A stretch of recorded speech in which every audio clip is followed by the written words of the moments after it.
Welcome! Tonight's story is The Legend of Sleepy Hollow by Washington Irving, first published in 1820. Set among the quiet woods, old farmsteads, and autumn valleys of the Hudson River, it is a tale of superstition, imagination, and one of literature's most enduring ghostly legends. So settle somewhere comfortable and journey back to the secluded little valley of Sleepy Hollow, a place where old stories linger, shadows lengthen, and not everything glimpsed upon a lonely road can be easily explained. The Legend of Sleepy Hollow by Washington Irving. In the bosom of one of those spacious coves which indent the eastern shore of the Hudson, at that broad expansion of the river, denominated by the ancient Dutch navigators the Tappan Zee, and where they always prudently shortened sail, and implored the protection of St. Nicholas when they crossed, there lies a small market town, or rural port, which by some is called Greensburg, but which is more generally and properly known by the name of Tarry Town. This name was given, we are told, in former days, by the good housewives of the adjacent country, from the inveterate propensity of their husbands to linger about the village tavern on market days. Be that as it may, I do not vouch for the fact, but merely advert to it, for the sake of being precise and authentic. Not far from this village, perhaps about 2 miles, there is a little valley, or rather lap of land among high hills, which is one of the quietest places in the whole world. A small brook glides through it, with just murmur enough to lull one to repose, and the occasional whistle of a quail or tapping of a woodpecker is almost the only sound that ever breaks in upon the uniform tranquillity. I recollect that when a stripling my first exploit in squirrel shooting was in a grove of tall walnut trees that shades one side of the valley. I had wandered into it at noontime, when all nature is peculiarly quiet, and was startled by the roar of my own gun, as it broke the Sabbath stillness around, and was prolonged and reverberated by the angry echoes. If ever I should wish for a retreat, whither I might steal from the world and its distractions, and dream quietly away the remnant of a troubled life, I know of none more promising than this little valley. From the listless repose of the place, and the peculiar character of its inhabitants, who are descendants from the original Dutch settlers, this sequestered glen has long been known by the name of Sleepy Hollow, and its rustic lads are called the Sleepy Hollow Boys throughout all the neighbouring country. A drowsy, dreamy influence seems to hang over the land, and to pervade the very atmosphere. Some say that the place was bewitched by a high German doctor during the early days of the settlement. Others, that an old Indian chief, the prophet or wizard of his tribe, held his powwows there before the country was discovered by Master Hendrik Hudson. Certain it is, the place still continues under the sway of some witching power that holds a spell over the minds of the good people, causing them to walk in a continual reverie. They are given to all kinds of marvellous beliefs, are subject to trances and visions, and frequently see strange sights, and hear music and voices in the air. The whole neighbourhood abounds with local tales, haunted spots, and twilight superstitions. Stars shoot and meteors glare oftener across the valley than in any other part of the country, and the nightmare, with her whole ninefold, seems to make it the favourite scene of her gambols. The dominant spirit, however, that haunts this enchanted region, and seems to be commander-in-chief of all the powers of the air, is the apparition of a figure on horseback without a head. It is said by some to be the ghost of a Hessian trooper, whose head had been carried away by a cannon-ball in some nameless battle during the Revolutionary War, and who is ever and anon seen by the country folk, hurrying along in the gloom of night, as if on the wings of the wind. His haunts are not confined to the valley, but extend at times to the adjacent roads, and especially to the vicinity of a church at no great distance. Indeed, certain of the most authentic historians of those parts, who have been careful in collecting and collating the floating facts concerning this spectre, allege that the body of the trooper having been buried in the churchyard, the ghost rides forth to the scene of battle in nightly quest of his head, and that the rushing speed with which he sometimes passes along the hollow, like a midnight blast, is owing to his being belated, and in a hurry to get back to the churchyard before daybreak. Such is the general purport of this legendary superstition, which has furnished materials for many a wild story in that region of shadows, and the spectre is known at all the country firesides by the name of the Headless Horseman of Sleepy Hollow. It is remarkable that the visionary propensity I have mentioned is not confined to the native inhabitants of the valley, but is unconsciously imbibed by everyone who resides there for a time. However wide awake they may have been before they entered that sleepy region, they are sure in a little time to inhale the witching influence of the air, and begin to grow imaginative, to dream dreams, and see apparitions. I mention this peaceful spot with all possible laud, for it is in such little retired Dutch valleys, found here and there embosomed in the great state of New York, that population, manners, and customs remain fixed, while the great torrent of migration and improvement, which is making such incessant changes in other parts of this restless country, sweeps by them unobserved. They are like those little nooks of still water, which border a rapid stream, where we may see the straw and bubble riding quietly at anchor, or slowly revolving in their mimic harbour, undisturbed by the rush of the passing current. Though many years have elapsed since I trod the drowsy shades of Sleepy Hollow, yet I question whether I should not still find the same trees and the same families vegetating in its sheltered bosom. In this by-place of nature there abode, in a remote period of American history, that is to say some 30 years since, a worthy wight of the name of Ichabod Crane, who sojourned, or, as he expressed it, tarried, in Sleepy Hollow for the purpose of instructing the children of the vicinity. He was a native of Connecticut, a state which supplies the Union with pioneers for the mind as well as for the forest, and sends forth yearly its legions of frontier woodmen and country schoolmasters. The cognomen of Crane was not inapplicable to his person. He was tall, but exceedingly lank, with narrow shoulders, long arms and legs, hands that dangled a mile out of his sleeves, feet that might have served for shovels, and his whole frame most loosely hung together.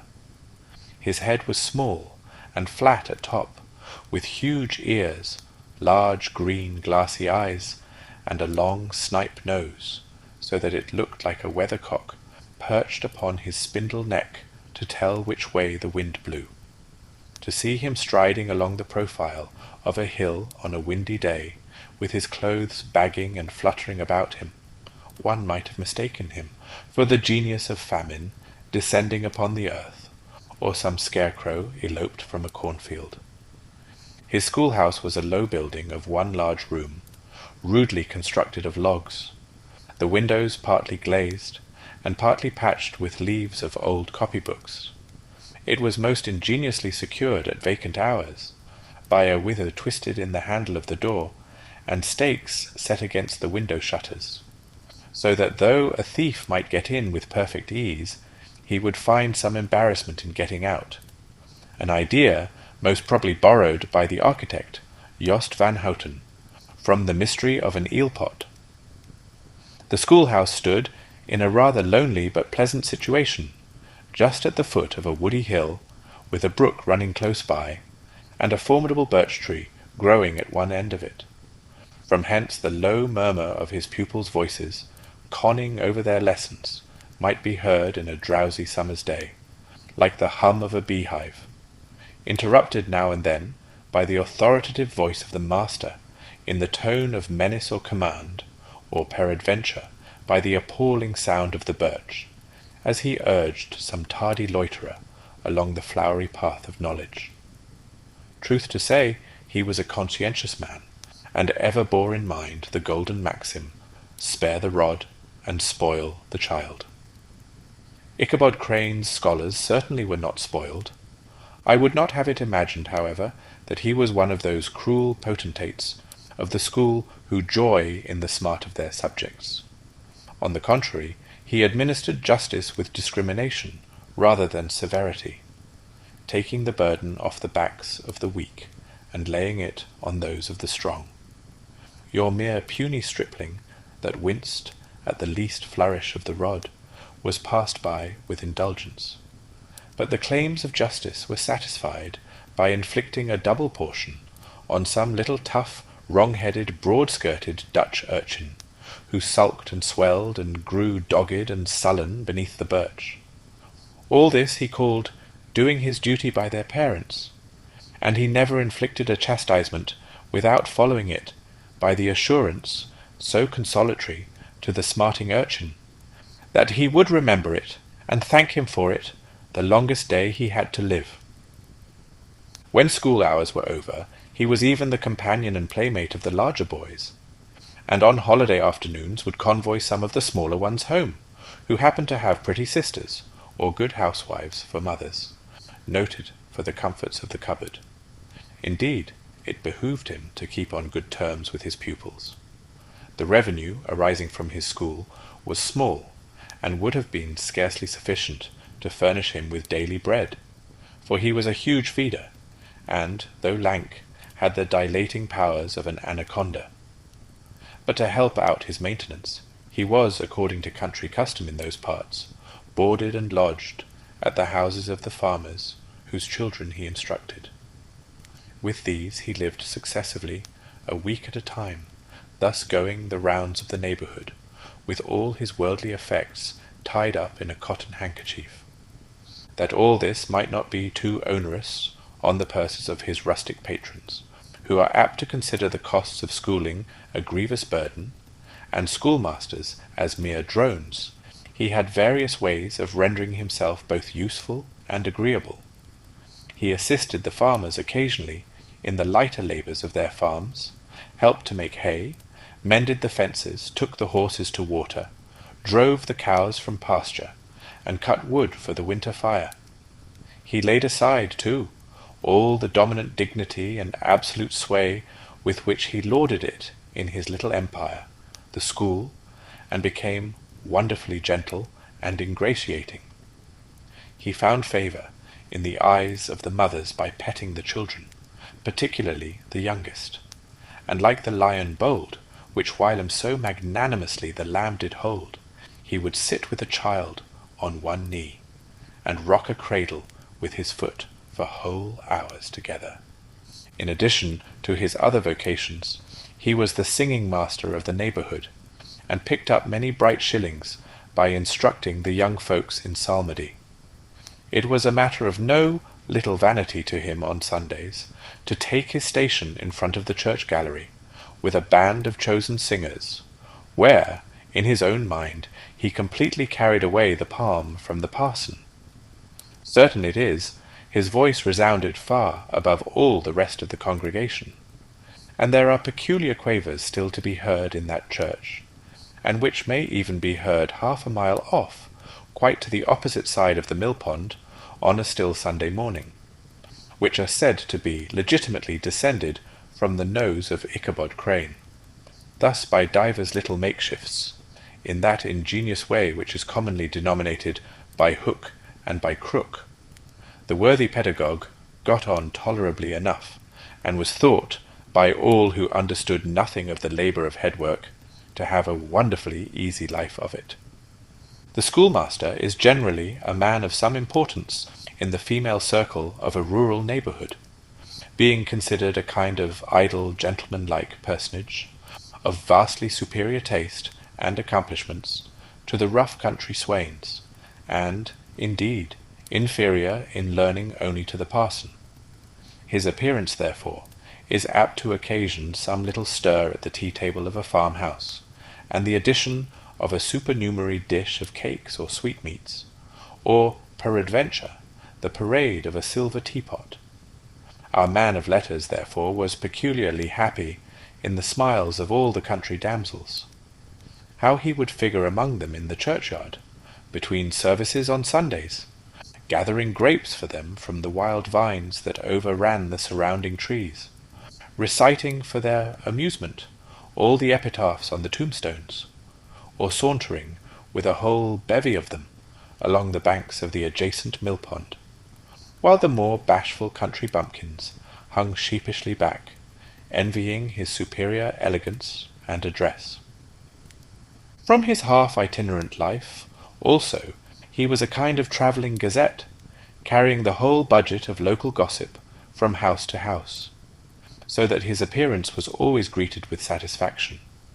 He was, moreover, esteemed by the women as a man of great erudition, for he had read several books quite through, and was a perfect master of Cotton Mather's History of New England Witchcraft, in which, by the way, he most firmly and potently believed. He was, in fact, an odd mixture of small shrewdness and simple credulity. His appetite for the marvellous, and his powers of digesting it, were equally extraordinary, and both had been increased by his residence in this spellbound region. No tale was too gross or monstrous for his capacious swallow.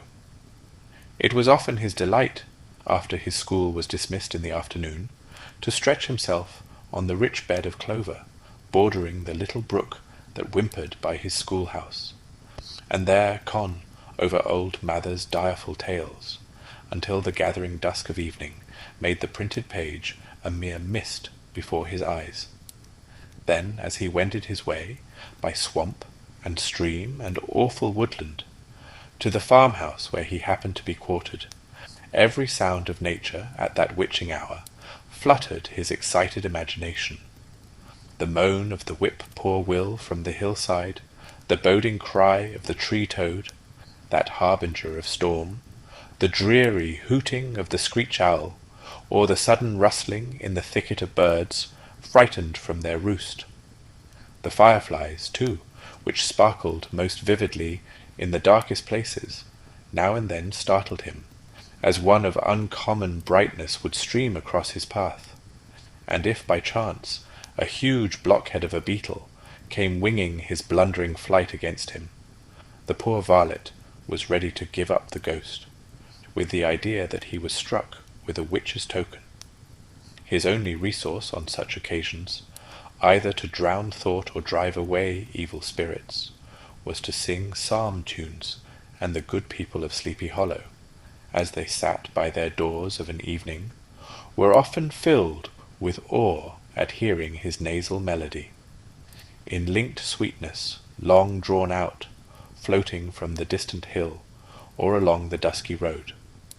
Another of his sources of fearful pleasure was to pass long winter evenings with the old Dutch wives, as they sat spinning by the fire, with a row of apples roasting and spluttering along the hearth, and listen to their marvellous tales of ghosts and goblins, and haunted fields and haunted brooks, and haunted bridges, and haunted houses, and particularly of the Headless Horseman, or Galloping Hessian of the Hollow, as they sometimes called him.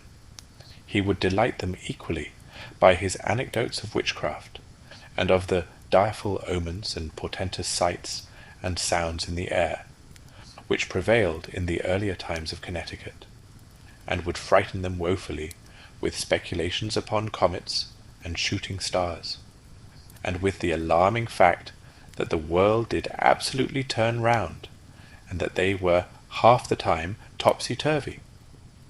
But if there was a pleasure in all this, while snugly cuddling in the chimney-corner of a chamber that was all of a ruddy glow from the crackling wood-fire, and where, of course, no spectre dared to show its face, it was dearly purchased by the terrors of his subsequent walk homewards.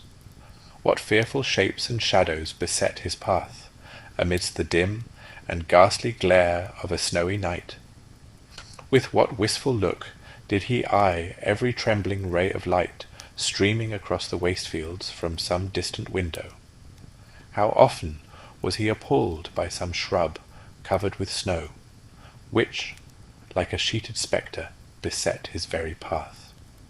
How often did he shrink with curdling awe at the sound of his own steps on the frosty crust beneath his feet, and dread to look over his shoulder, lest he should behold some uncouth being tramping close behind him. And how often was he thrown into complete dismay by some rushing blast, howling among the trees, in the idea that it was the galloping Hessian on one of his nightly scourings. All these, however, were mere terrors of the night, phantoms of the mind that walk in darkness. And though he had seen many spectres in his time, and been more than once beset by Satan in divers shapes, in his lonely perambulations, yet daylight put an end to all these evils, and he would have passed a pleasant life of it, in despite of the devil and all his works, if his path had not been crossed by a being that causes more perplexity to mortal man than ghosts, goblins, and the whole race of witches put together, and that was a woman. Among the musical disciples who assembled one evening in each week to receive his instructions in psalmody was Katrina van Tassel, the daughter and only child of a substantial Dutch farmer. She was a blooming lass of fresh 18, plump as a partridge, ripe and melting and rosy-cheeked as one of her father's peaches, and universally famed, not merely for her beauty, but her vast expectations. She was withal a little of a coquette, as might be perceived even in her dress, which was a mixture of ancient and modern fashions, as most suited to set off her charms. She wore the ornaments of pure yellow gold, which her great-great-grandmother had brought over from Saardam, the tempting stomacher of the olden time, and withal a provokingly short petticoat, to display the prettiest foot and ankle in the country round. Ichabod Crane had a soft and foolish heart towards the sex, and it is not to be wondered at that so tempting a morsel soon found favour in his eyes, more especially after he had visited her in her paternal mansion. Old Baltus van Tassel was a perfect picture of a thriving, contented, liberal-hearted farmer. He seldom, it is true, sent either his eyes or his thoughts beyond the boundaries of his own farm, but within those everything was snug, happy, and well-conditioned. He was satisfied with his wealth, but not proud of it, and piqued himself upon the hearty abundance, rather than the style in which he lived. His stronghold was situated on the banks of the Hudson, in one of those green, sheltered, fertile nooks in which the Dutch farmers are so fond of nestling.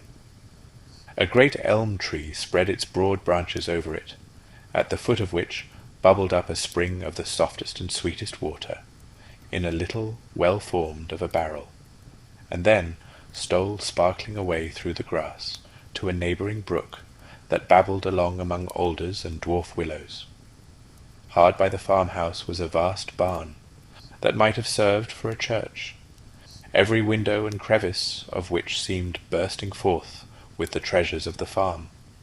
The flail was busily resounding within it from morning to night. Swallows and martins skimmed twittering about the eaves, and rows of pigeons, some with one eye turned up as if watching the weather, some with their heads under their wings or buried in their bosoms, and others swelling and cooing and bowing about their dames, were enjoying the sunshine on the roof. Sleek, unwieldy porkers were grunting in the repose and abundance of their pens, from whence sallied forth now and then troops of sucking pigs, as if to snuff the air. A stately squadron of snowy geese were riding in an adjoining pond, convoying whole fleets of ducks. Regiments of turkeys were gobbling through the farmyard, and guinea fowls fretting about it, like ill-tempered housewives, with their peevish, discontented cry. Before the barn door strutted the gallant cock, that pattern of a husband, a warrior, and a fine gentleman, clapping his burnished wings, and crowing in the pride and gladness of his heart, sometimes tearing up the earth with his feet, and then generously calling his ever-hungry family of wives and children to enjoy the rich morsel which he had discovered. The pedagogue's mouth watered as he looked upon this sumptuous promise of luxurious winter fare. In his devouring mind's eye, he pictured to himself every roasting pig running about with a pudding in his belly and an apple in his mouth. The pigeons were snugly put to bed in a comfortable pie and tucked in with a coverlet of crust. The geese were swimming in their own gravy, and the ducks pairing cosily in dishes like snug married couples with a decent competency of onion sauce. In the porkers he saw carved out the future sleek side of bacon and juicy relishing ham.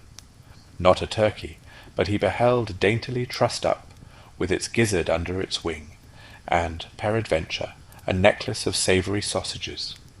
And even bright Chanticleer himself lay sprawling on his back, in a side dish, with uplifted claws, as if craving that quarter which his chivalrous spirit disdained to ask while living.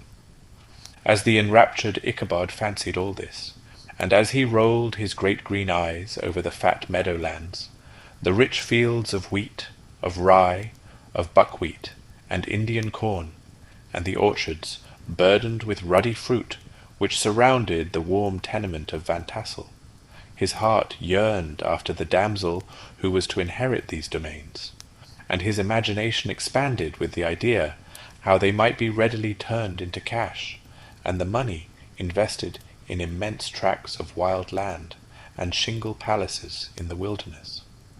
Nay, his busy fancy already realized his hopes, and presented to him the blooming Katrina with a whole family of children, mounted on the top of a wagon loaded with household trumpery, with pots and kettles dangling beneath. And he beheld himself bestriding a pacing mare, with a colt at her heels, setting out for Kentucky, Tennessee, or the Lord knows where. When he entered the house, the conquest of his heart was complete. It was one of those spacious farmhouses with high-ridged but lowly sloping roofs, built in the style handed down from the first Dutch settlers, the low projecting eaves forming a piazza along the front, capable of being closed up in bad weather. Under this were hung flails, harness, various utensils of husbandry, and nets for fishing in the neighbouring river. Benches were built along the sides for summer use, and a great spinning wheel at one end and a churn at the other showed the various uses to which this important porch might be devoted. From this piazza the wondering Ichabod entered the hall, which formed the centre of the mansion and the place of usual residence. Here rows of resplendent pewter ranged on a long dresser dazzled his eyes. In one corner stood a huge bag of wool ready to be spun. In another a quantity of linsey-woolsey, just from the loom, ears of Indian corn, and strings of dried apples and peaches hung in gay festoons along the walls, mingled with the gourd of red peppers. And a door left ajar gave him a peep into the best parlour, where the claw-footed chairs and dark mahogany tables shone like mirrors, and irons, with their accompanying shovel and tongs, glistened from their covert of asparagus tops. Mock oranges and conch shells decorated the mantelpiece. Strings of various coloured birds' eggs were suspended above it. A great ostrich egg was hung from the centre of the room, and a corner cupboard, knowingly left open, displayed immense treasures of old silver and well-mended china. From the moment Ichabod laid his eyes upon these regions of delight, the peace of his mind was at an end, and his only study was how to gain the affections of the peerless daughter of Van Tassel. In this enterprise, however, he had more real difficulties than generally fell to the lot of a knight-errant of yore, who seldom had anything but giants, enchanters, fiery dragons, and such like easily conquered adversaries to contend with, and had to make his way merely through gates of iron and brass, and walls of adamant to the castle keep, where the lady of his heart was confined, all which he achieved as easily as a man would carve his way to the centre of a Christmas pie. And then the lady gave him her hand as a matter of course.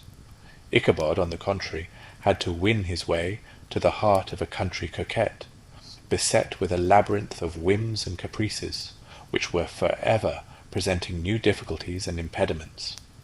And he had to encounter a host of fearful adversaries of real flesh and blood, the numerous rustic admirers, who beset every portal to her heart, keeping a watchful and angry eye upon each other, but ready to fly out in the common cause against any new competitor. Among these the most formidable was a burly, roaring, roistering blade of the name of Abraham, or, according to the Dutch abbreviation, Brom van Brunt, the hero of the country round, which rang with his feats of strength and hardihood. He was broad-shouldered and double-jointed, with short curly black hair, and a bluff, but not unpleasant countenance, having a mingled air of fun and arrogance. From his Herculean frame and great powers of limb he had received the nickname of Brom Bones, by which he was universally known. He was famed for great knowledge and skill in horsemanship, being as dexterous on horseback as a Tartar.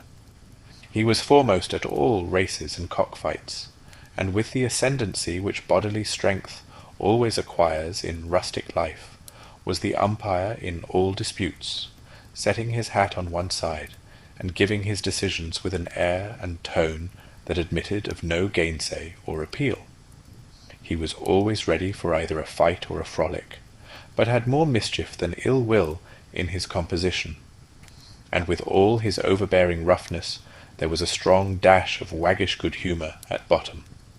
He had 3 or 4 boon companions, who regarded him as their model, and at the head of whom he scoured the country, attending every scene of feud or merriment for miles around.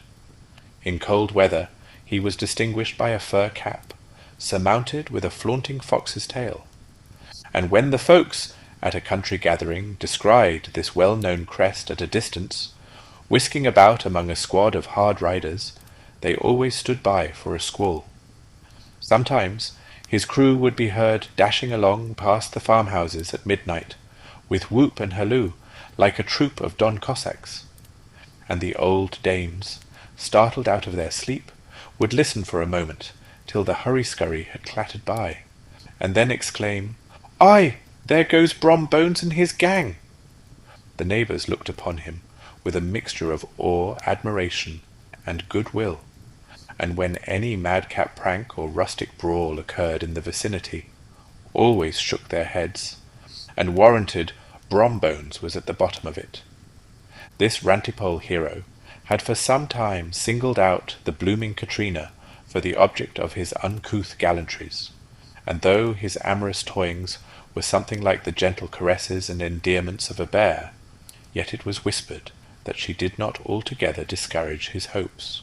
Certain it is, his advances were signals for rival candidates to retire, who felt no inclination to cross a lion in his amours, insomuch that when his horse was seen tied to Van Tassel's paling on a Sunday night, a sure sign that his master was courting, or, as it is termed, sparking, within, all other suitors passed by in despair, and carried the war into other quarters. Such was the formidable rival with whom Ichabod Crane had to contend, and, considering all things, a stouter man than he would have shrunk from the competition, and a wiser man would have despaired. He had, however, a happy mixture of pliability and perseverance in his nature. He was in form and spirit like a supplejack, yielding but tough. Though he bent, he never broke, and though he bowed beneath the slightest pressure, yet the moment it was away, jerk, he was as erect, and carried his head as high as ever. To have taken the field openly against his rival would have been madness, for he was not a man to be thwarted in his amours, any more than that stormy lover Achilles. Ichabod therefore made his advances in a quiet and gently insinuating manner. Under cover of his character of singing master, he made frequent visits at the farmhouse.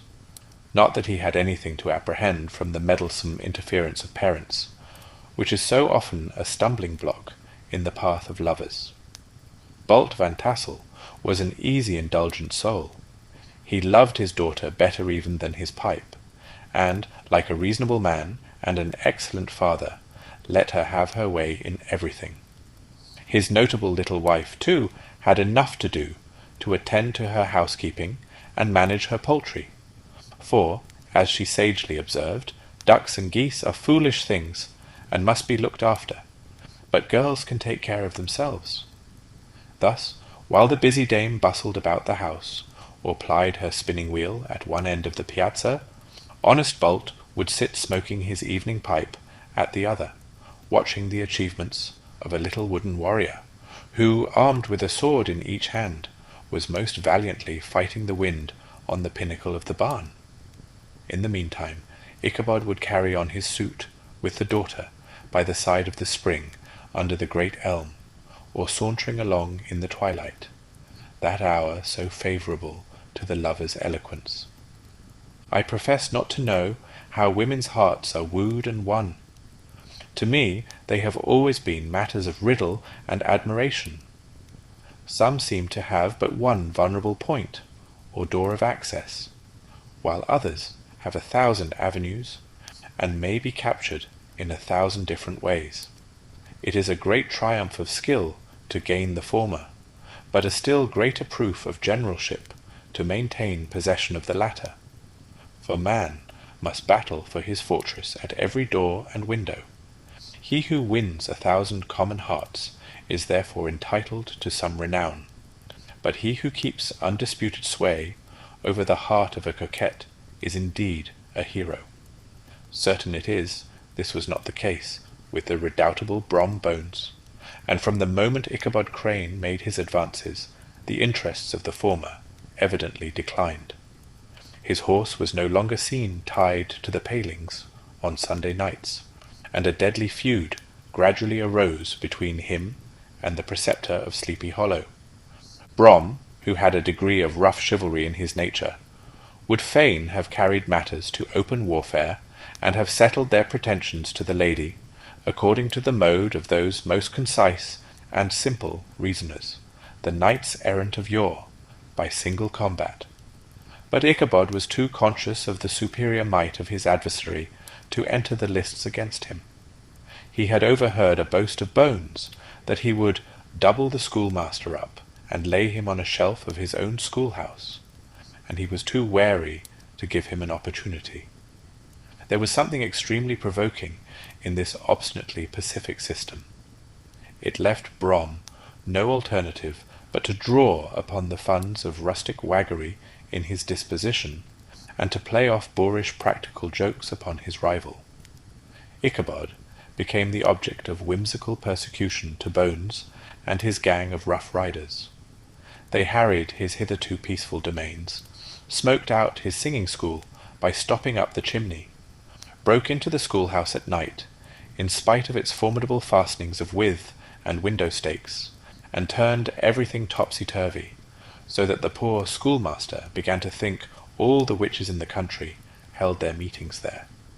But what was still more annoying, Brom took all opportunities of turning him into ridicule in presence of his mistress, and had a scoundrel dog, whom he taught to whine in the most ludicrous manner, and introduced as a rival of Ichabod's, to instruct her in psalmody. In this way matters went on for some time, without producing any material effect on the relative situations of the contending powers. On a fine autumnal afternoon, Ichabod, in pensive mood, sat enthroned on the lofty stool from whence he usually watched all the concerns of his little literary realm.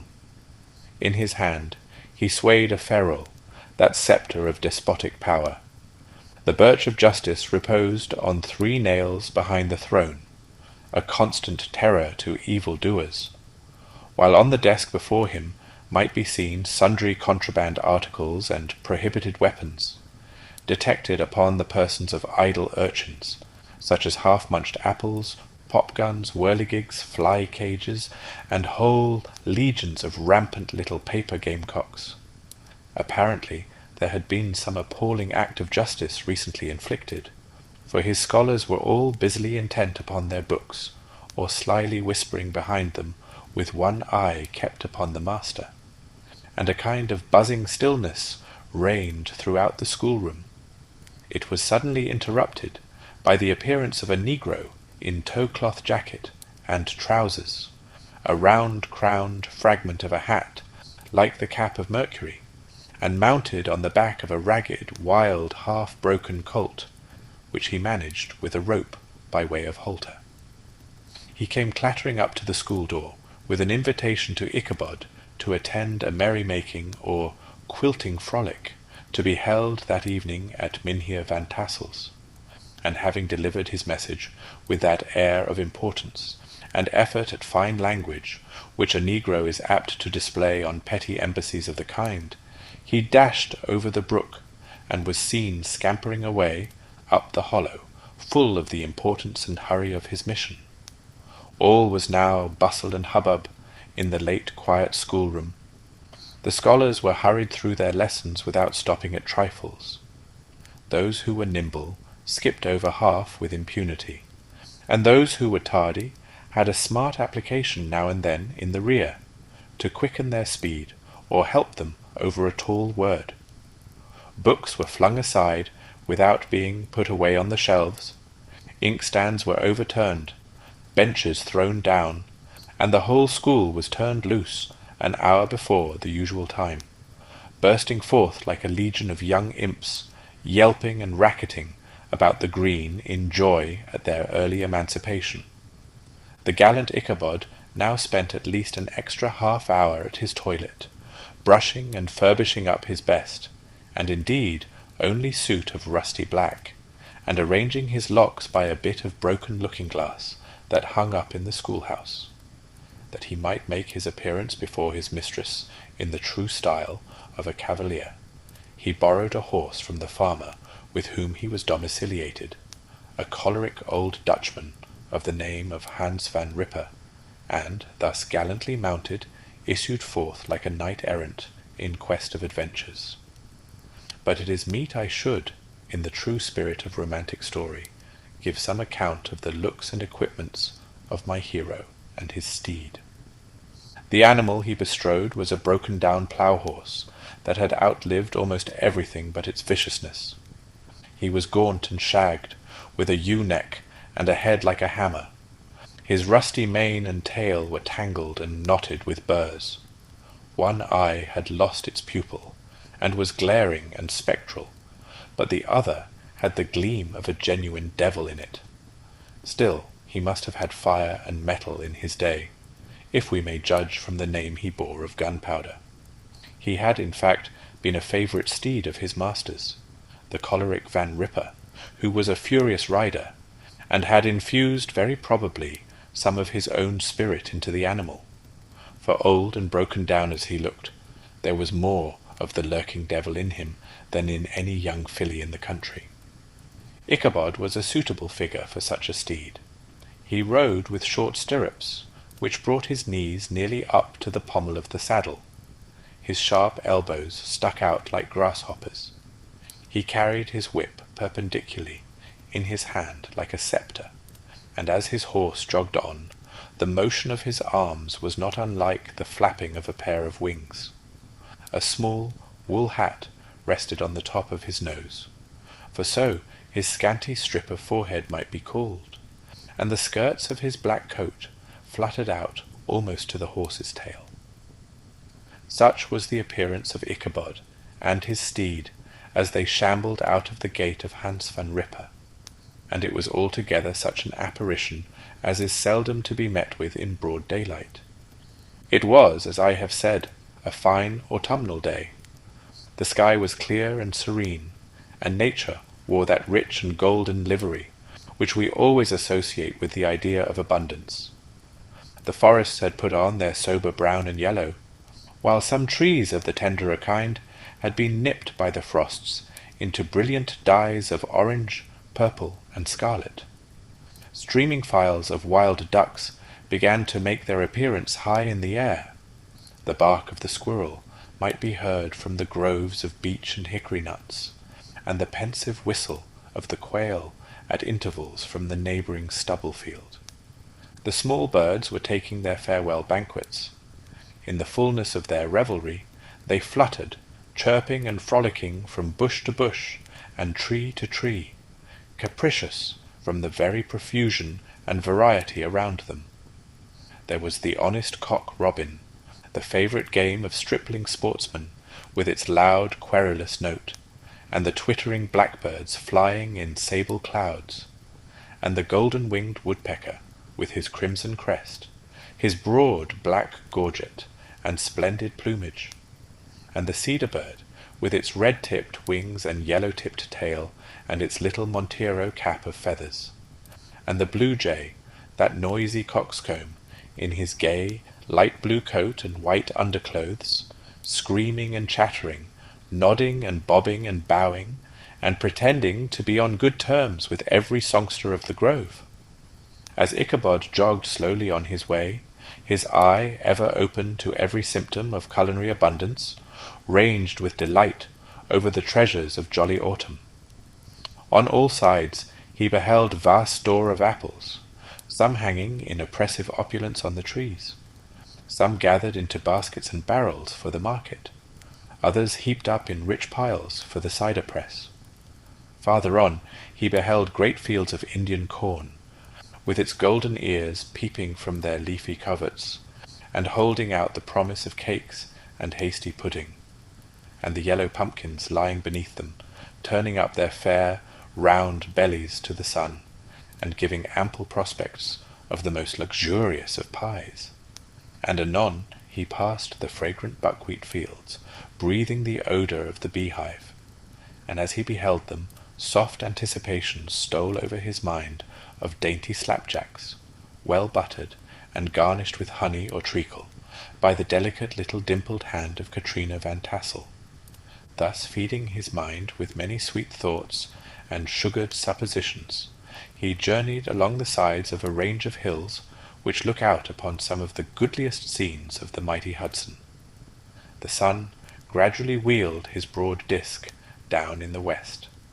The wide bosom of the Tappan Zee lay motionless and glassy, excepting that here and there a gentle undulation waved and prolonged the blue shadow of the distant mountain. A few amber clouds floated in the sky, without a breath of air to move them. The horizon was of a fine golden tint, changing gradually into a pure apple green, and from that into the deep blue of the mid-heaven. A slanting ray lingered on the woody crests of the precipices that overhung some parts of the river, giving greater depth to the dark grey and purple of their rocky sides. A sloop was loitering in the distance, dropping slowly down with the tide, her sail hanging uselessly against the mast, and as the reflection of the sky gleamed along the still water, it seemed as if the vessel was suspended in the air. It was toward evening that Ichabod arrived at the castle of the Heer Van Tassel, which he found thronged with the pride and flower of the adjacent country. Old farmers, a spare, leathern-faced race, in homespun coats and breeches, blue stockings, huge shoes, and magnificent pewter buckles. Their brisk, withered little dames, in close-crimped caps, long-waisted short gowns, homespun petticoats, with scissors and pincushions, and gay calico pockets hanging on the outside. Buxom lasses, almost as antiquated as their mothers, excepting where a straw hat, a fine ribbon, or perhaps a white frock, gave symptoms of city innovation. The sons, in short square-skirted coats, with rows of stupendous brass buttons, and their hair generally queued in the fashion of the times, especially if they could procure an eel-skin for the purpose, it being esteemed throughout the country as a potent nourisher and strengthener of the hair. Brom Bones, however, was the hero of the scene, having come to the gathering on his favourite steed, Daredevil, a creature like himself, full of mettle and mischief, and which no one but himself could manage. He was, in fact, noted for preferring vicious animals, given to all kinds of tricks which kept the rider in constant risk of his neck, for he held a tractable, well-broken horse as unworthy of a lad of spirit. Fain would I pause to dwell upon the world of charms that burst upon the enraptured gaze of my hero, as he entered the state parlour of Van Tassell's mansion. Not those of the bevy of buxom lasses, with their luxurious display of red and white, but the ample charms of a genuine Dutch country tea-table in the sumptuous time of autumn. Such heaped-up platters of cakes, of various and almost indescribable kinds, known only to experienced Dutch housewives. There was the doughty doughnut, the tender olykoek, and the crisp and crumbling cruller, sweet cakes and short cakes, ginger cakes and honey cakes, and the whole family of cakes.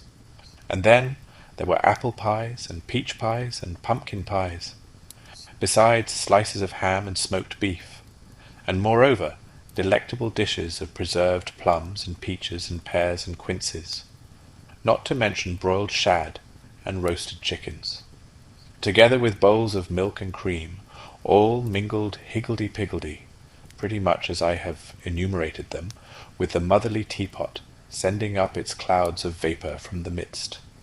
Heaven bless the mark! I want breath and time to discuss this banquet as it deserves, and am too eager to get on with my story. Happily, Ichabod Crane was not in so great a hurry as his historian, but did ample justice to every dainty. He was a kind and thankful creature, whose heart dilated in proportion as his skin was filled with good cheer, and whose spirits rose with eating, as some men's do with drink. He could not help, too, rolling his large eyes round him as he ate, and chuckling with the possibility that he might one day be lord of all this scene of almost unimaginable luxury and splendour. Then, he thought, how soon he'd turn his back upon the old schoolhouse, snap his fingers in the face of Hans Van Ripper and every other niggardly patron, and kick any itinerant pedagogue out of doors that should dare to call him comrade. Old Baltus Van Tassel moved about among his guests with a face dilated with content and good humour, round and jolly as the harvest moon. His hospitable attentions were brief but expressive, being confined to a shake of the hand, a slap on the shoulder, a loud laugh, and a pressing invitation to fall to and help themselves. And now the sound of the music from the common room or hall summoned to the dance. The musician was an old grey-headed negro, who had been the itinerant orchestra of the neighbourhood for more than half a century. His instrument was as old and battered as himself. The greater part of the time he scraped on 2 or 3 strings, accompanying every movement of the bow with a motion of the head, bowing almost to the ground, and stamping with his foot whenever a fresh couple were to start. Ichabod prided himself upon his dancing as much as upon his vocal powers. Not a limb, not a fibre about him was idle, and to have seen his loosely hung frame in full motion, and clattering about the room, you would have thought St. Vitus himself, that blessed patron of the dance, was figuring before you in person. He was the admiration of all the negroes, who, having gathered, of all ages and sizes, from the farm and the neighbourhood, stood forming a pyramid of shining black faces at every door and window, gazing with delight at the scene, rolling their white eyeballs, and showing grinning rows of ivory from ear to ear. How could the flogger of urchins be otherwise than animated and joyous? The lady of his heart was his partner in the dance, and smiling graciously in reply to all his amorous oglings, while Brom Bones, sorely smitten with love and jealousy, sat brooding by himself in one corner. When the dance was at an end, Ichabod was attracted to a knot of the saga folks, who, with old Van Tassel, sat smoking at one end of the piazza, gossiping over former times, and drawing out long stories about the war. This neighborhood, at the time of which I am speaking, was one of those highly favored places which abound with chronicle and great men.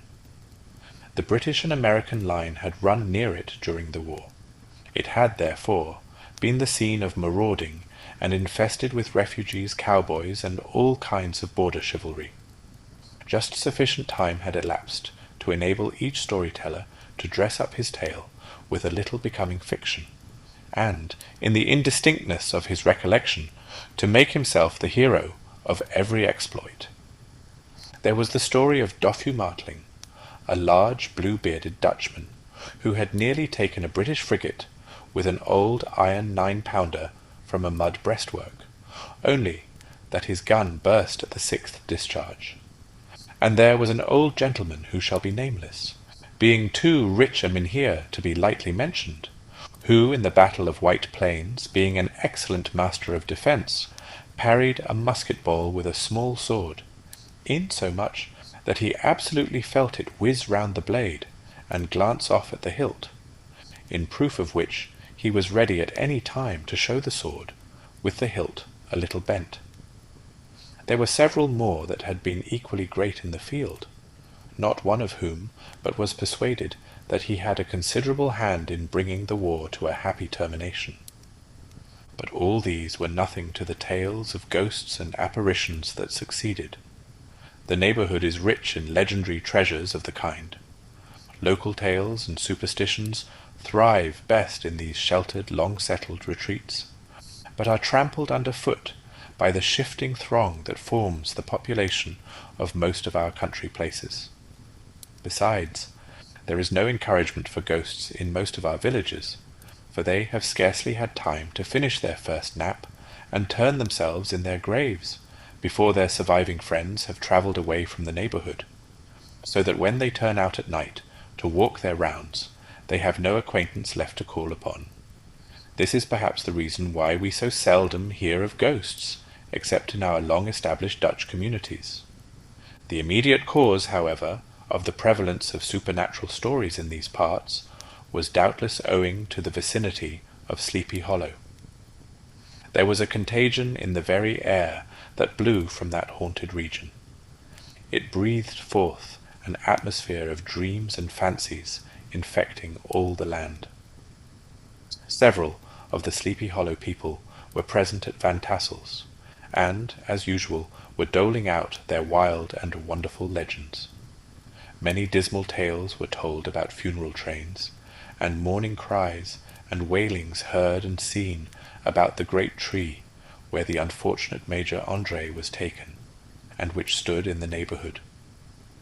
Some mention was made also of the woman in white, that haunted the dark glen at Raven Rock, and was often heard to shriek on winter nights before a storm, having perished there in the snow. The chief part of the stories, however, turned upon the favourite spectre of Sleepy Hollow, the Headless Horseman, who had been heard several times of late patrolling the country, and, it was said, tethered his horse nightly among the graves in the churchyard. The sequestered situation of this church seems always to have made it a favourite haunt of troubled spirits.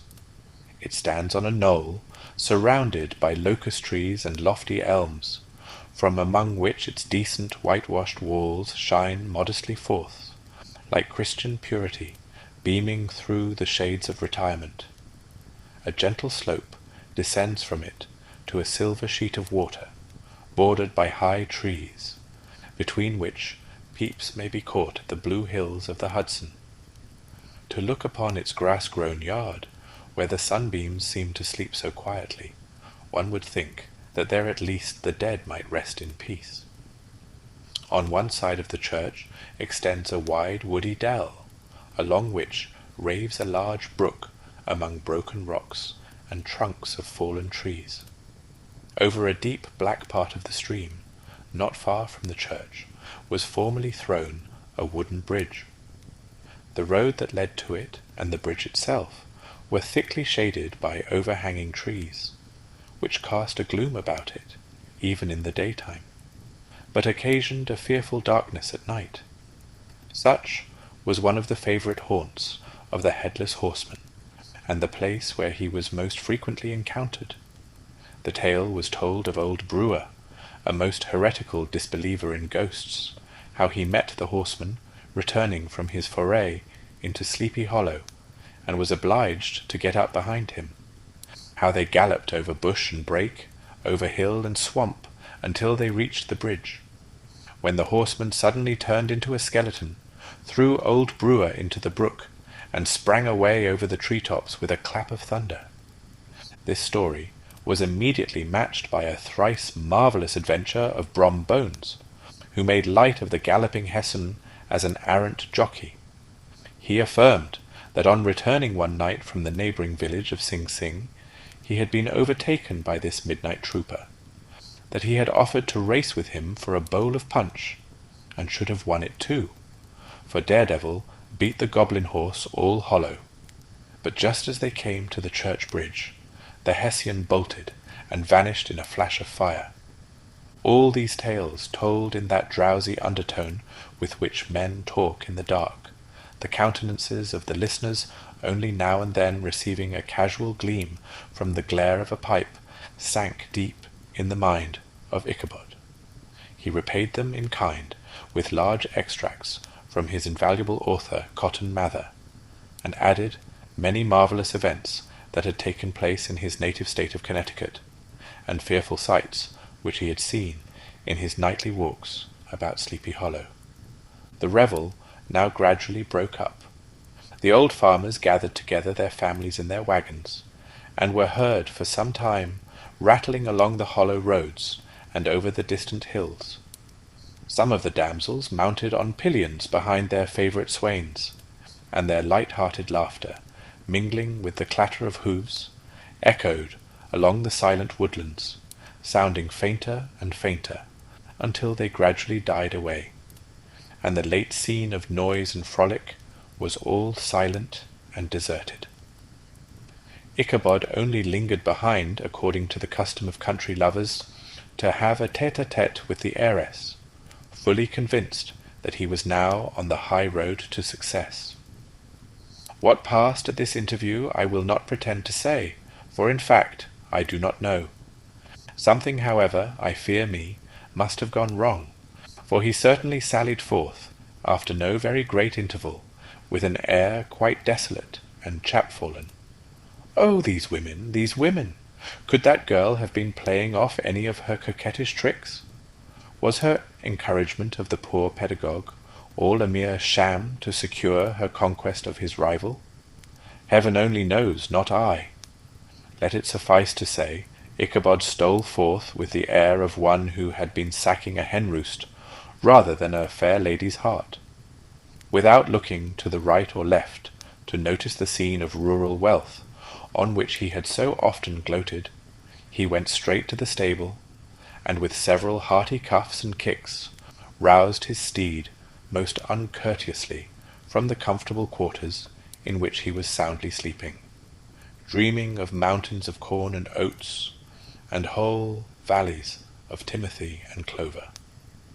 It was the very witching time of night that Ichabod, heavy-hearted and crestfallen, pursued his travels homewards, along the sides of the lofty hills which rise above Tarrytown, and which he had traversed so cheerily in the afternoon. The hour was as dismal as himself. Far below him the Tappan Zee spread its dusky and indistinct waste of waters, with here and there the tall mast of a sloop, riding quietly at anchor under the land. In the dead hush of midnight he could even hear the barking of the watchdog from the opposite shore of the Hudson, but it was so vague and faint as only to give an idea of his distance from this faithful companion of man. Now and then, too, the long-drawn crowing of a cock, accidentally awakened, would sound far, far off, from some farmhouse away among the hills, but it was like a dreaming sound in his ear. No signs of life occurred near him, but occasionally the melancholy chirp of a cricket, or perhaps the guttural twang of a bullfrog from a neighbouring marsh, as if sleeping uncomfortably and turning suddenly in his bed. All the stories of ghosts and goblins that he had heard in the afternoon now came crowding upon his recollection. The night grew darker and darker, the stars seemed to sink deeper in the sky, and driving clouds occasionally hid them from his sight. He had never felt so lonely and dismal. He was, moreover, approaching the very place where many of the scenes of the ghost stories had been laid. In the centre of the road stood an enormous tulip tree, which towered like a giant above all the other trees of the neighbourhood, and formed a kind of landmark. Its limbs were gnarled and fantastic, large enough to form trunks for ordinary trees, twisting down almost to the earth, and rising again into the air. It was connected with the tragical story of the unfortunate André, who had been taken prisoner hard by, and was universally known by the name of Major André's tree.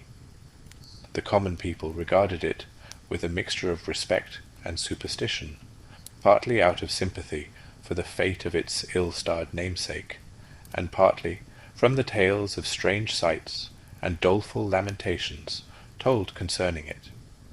As Ichabod approached this fearful tree, he began to whistle.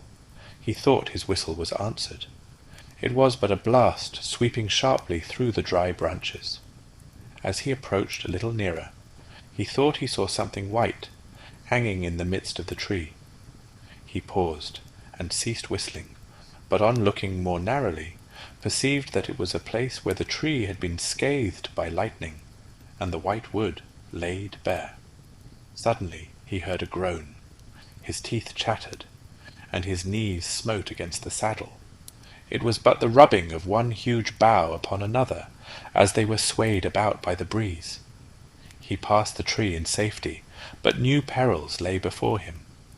About 200 yards from the tree, a small brook crossed the road, and ran into a marshy and thickly wooded glen, known by the name of Wiley's Swamp. A few rough logs laid side by side served for a bridge over this stream. On that side of the road where the brook entered the wood, a group of oaks and chestnuts, matted thick with wild grapevines, threw a cavernous gloom over it. To pass this bridge was the severest trial. It was at this identical spot that the unfortunate André was captured, and under the covert of those chestnuts and vines were the sturdy yeomen concealed who surprised him. This has ever since been considered a haunted stream, and fearful are the feelings of the schoolboy who has to pass it alone after dark. As he approached the stream, his heart began to thump.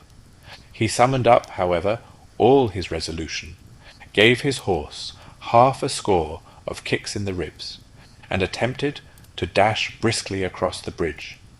But instead of starting forward, the perverse old animal made a lateral movement and ran broadside against the fence. Ichabod, whose fears increased with the delay, jerked the reins on the other side, and kicked lustily with the contrary foot. It was all in vain. His steed started, it is true, but it was only to plunge to the opposite side of the road into a thicket of brambles and alder bushes. The schoolmaster now bestowed both whip and heel upon the starveling ribs of old Gunpowder, who dashed forward, snuffling and snorting, but came to a stand just by the bridge, with a suddenness that had nearly sent his rider sprawling over his head. Just at this moment a plashy tramp by the side of the bridge caught the sensitive ear of Ichabod. In the dark shadow of the grove, on the margin of the brook, he beheld something huge, misshapen and towering. It stirred not, but seemed gathered up in the gloom, like some gigantic monster ready to spring upon the traveller. The hair of the affrighted pedagogue rose upon his head with terror. What was to be done? To turn and fly was now too late. And besides, what chance was there of escaping ghost or goblin, if such it was, which could ride upon the wings of the wind? Summoning up, therefore, a show of courage, he demanded in stammering accents, "Who are you?" He received no reply. He repeated his demand in a still more agitated voice. Still there was no answer. Once more he cudgelled the sides of the inflexible gunpowder, and shutting his eyes, broke forth with involuntary fervour into a psalm tune. Just then the shadowy object of alarm put itself in motion, and with a scramble and a bound stood at once in the middle of the road. Though the night was dark and dismal, yet the form of the unknown might now in some degree be ascertained. He appeared to be a horseman of large dimensions, and mounted on a black horse of powerful frame. He made no offer of molestation or sociability, but kept aloof on one side of the road, jogging along on the blind side of old Gunpowder, who had now got over his fright and waywardness. Ichabod, who had no relish for this strange midnight companion, and bethought himself of the adventure of Brom Bones with the galloping Hessian, now quickened his steed in hopes of leaving him behind. The stranger, however, quickened his horse to an equal pace. Ichabod pulled up, and fell into a walk, thinking to lag behind. The other did the same. His heart began to sink within him. He endeavoured to resume his psalm tune, but his parched tongue clove to the roof of his mouth, and he could not utter a stave. There was something in the moody and dogged silence of this pertinacious companion that was mysterious and appalling. It was soon fearfully accounted for. On mounting a rising ground which brought the figure of his fellow traveller in relief against the sky, gigantic in height and muffled in a cloak, Ichabod was horror-struck on perceiving that he was headless. But his horror was still more increased on observing that the head which should have rested on his shoulders was carried before him on the pommel of his saddle. His terror rose to desperation. He rained a shower of kicks and blows upon Gunpowder, hoping by a sudden movement to give his companion the slip. But the spectre started full jump with him. Away then they dashed through thick and thin, stones flying and sparks flashing at every bound. Ichabod's flimsy garments fluttered in the air as he stretched his long, lank body away over his horse's head in the eagerness of his flight. They had now reached the road which turns off to Sleepy Hollow, but Gunpowder, who seemed possessed with a demon, instead of keeping up it, made an opposite turn, and plunged headlong downhill to the left. This road leads through a sandy hollow, shaded by trees for about a quarter of a mile, where it crosses the bridge famous in goblin story, and just beyond swells the green knoll on which stands the whitewashed church. As yet, the panic of the steed had given his unskilful rider an apparent advantage in the chase, but just as he had got half-way through the hollow, the girths of the saddle gave way, and he felt it slipping from under him. He seized it by the pommel, and endeavoured to hold it firm, but in vain, and had just time to save himself by clasping old Gunpowder round the neck, when the saddle fell to the earth, and he heard it trampled under foot by his pursuer. For a moment the terror of Hans Van Ripper's wrath passed across his mind, for it was his Sunday saddle, but this was no time for petty fears. The goblin was hard on his haunches, and, unskilful rider that he was, he had much ado to maintain his seat, sometimes slipping on one side, sometimes on another, and sometimes jolted on the high ridge of his horse's backbone, with a violence that he verily feared would cleave him asunder. An opening in the trees now cheered him with the hopes that the church bridge was at hand. The wavering reflection of a silver star in the bosom of the brook told him that he was not mistaken. He saw the walls of the church dimly glaring under the trees beyond. He recollected the place where Brom Bones's ghostly competitor had disappeared. "If I can but reach that bridge," thought Ichabod, "I am safe."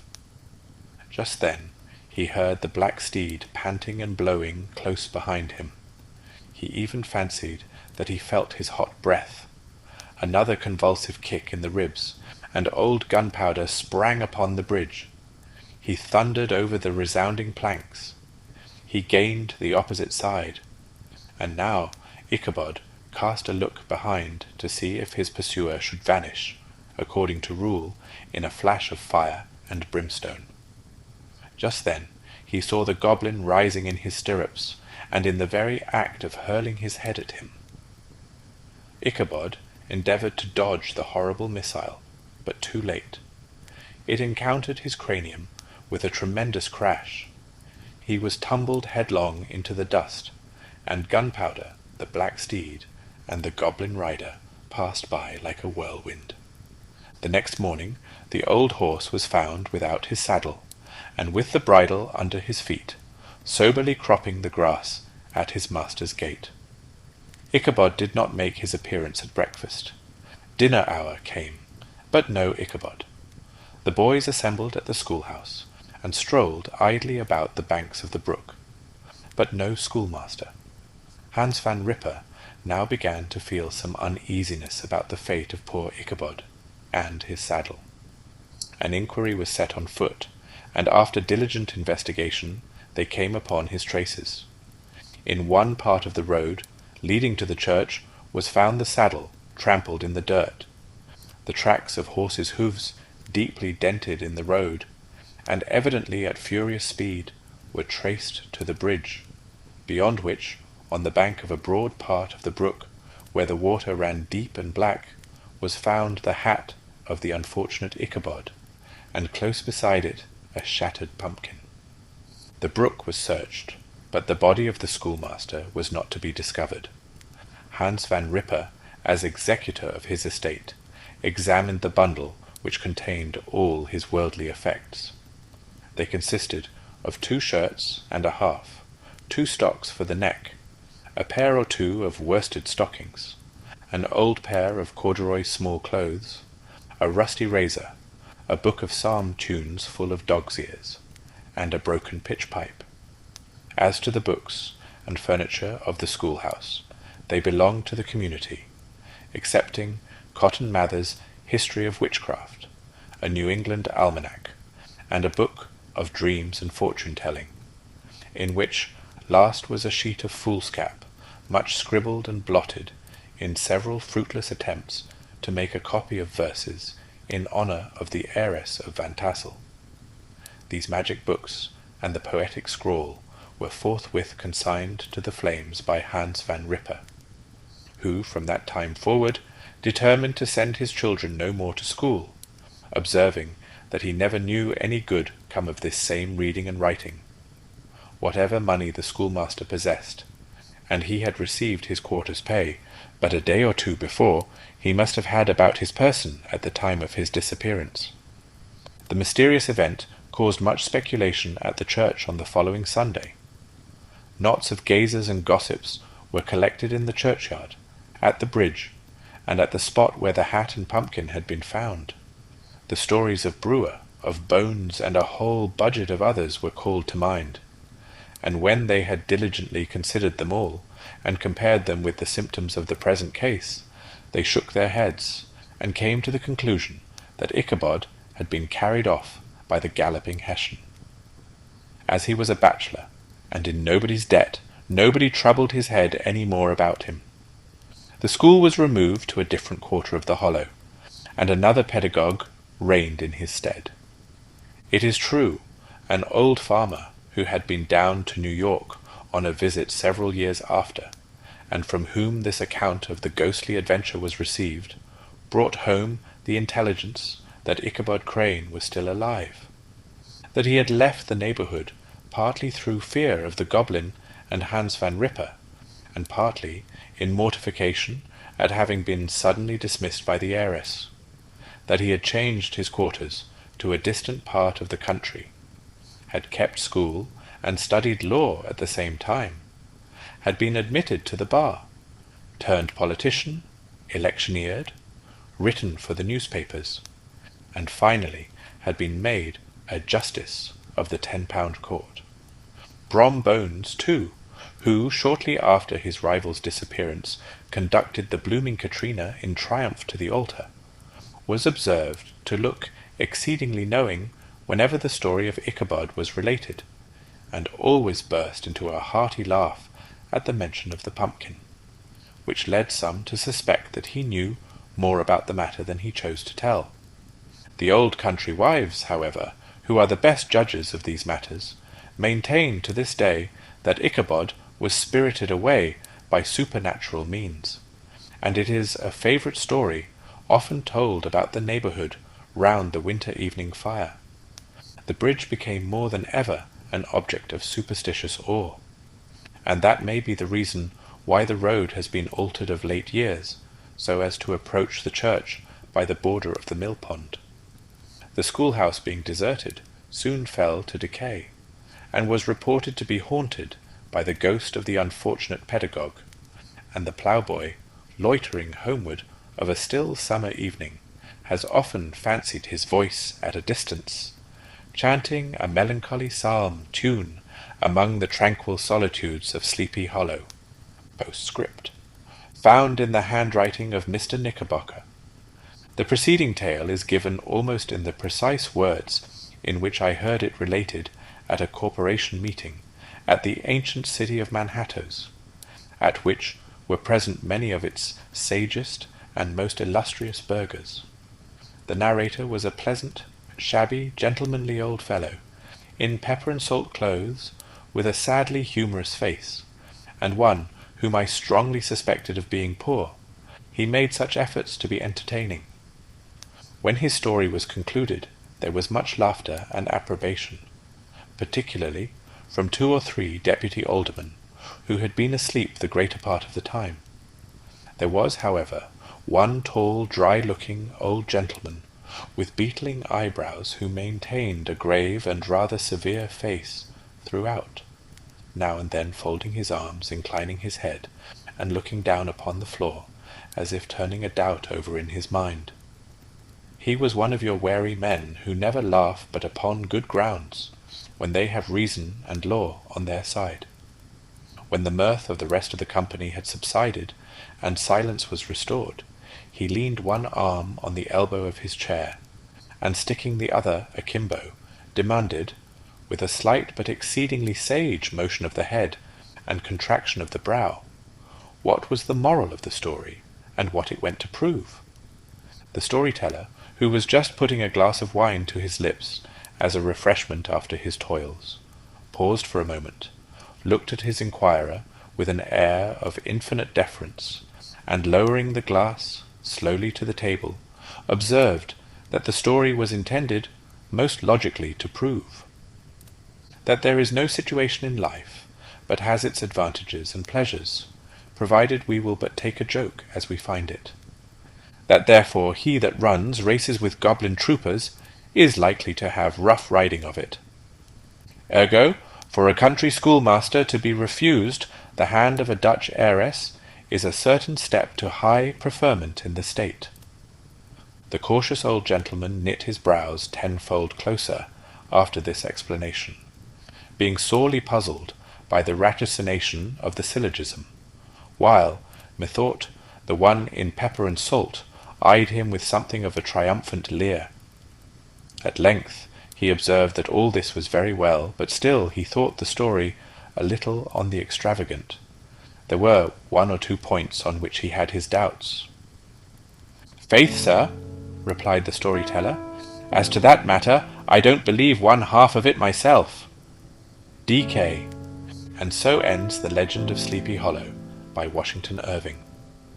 More than 2 centuries after it was first published, the strange fate of Ichabod Crane and the legend of the Headless Horseman continue to haunt the autumn landscape of Sleepy Hollow. Perhaps that is why the story has endured. Irving never quite tells us where imagination ends and the supernatural begins. Thank you for listening. I hope you enjoyed this journey into one of autumn's great classic tales. And wherever you are tonight, may your own journey home be rather less eventful than Ichabod Crane's.